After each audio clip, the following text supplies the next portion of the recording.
Well, now, bless your heart for stopping by.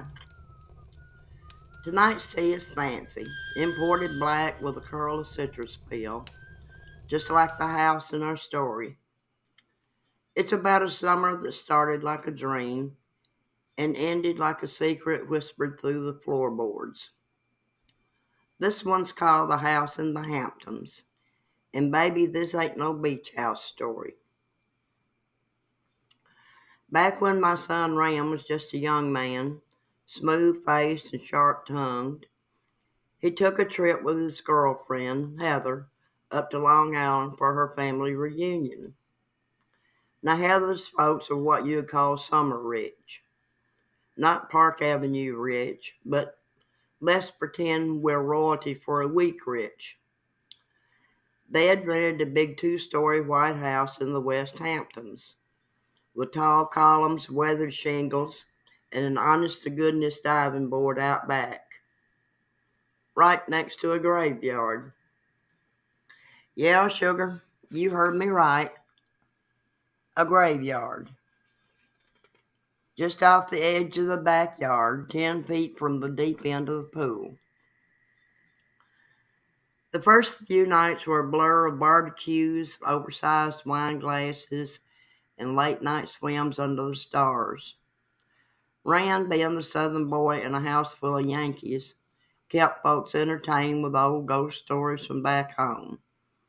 He told them about haunted rocking chairs and hooded visitors, about the time his squeaky toy squeaked all on its own, stories that earned him laughter and just a little nervous side-eye.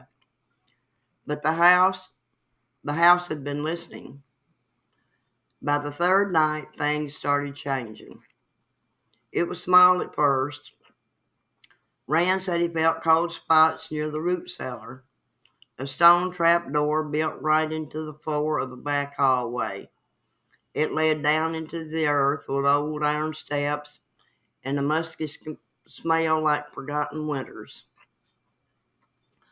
One morning, Heather's cousin Mercy swore she'd heard someone humming in the cellar, low, slow, and wet, like it came from underwater. Rand joked about it. Probably just one of them Yankee ghosts, bored with all that Chardonnay. But that night, the house hummed back. Rand said he woke up about 3 a.m. to the sound of footsteps, not on the stairs, but in the walls. He got up barefoot and wandered down to the kitchen. The house was quiet, too quiet, until he passed by the glass door that led out to the pool and saw wet footprints on the tiles. No one had gone swimming that night. He followed the prints to the edge of the diving board. And sugar, right there beside the chlorine and garden lights, a tombstone, half sunken, but visible now in the moonlight. The name, Marguerite Weatherby, died 1904. A woman who drowned in her own reflection. The next day, Rand asked Heather's uncle about the graveyard. He got real quiet, pale as white wine. Said the town had moved most of the old markers, but that some refused to leave. That pool's been drained twice, he said. Each time the water comes back cloudy. Each time someone hears her humming.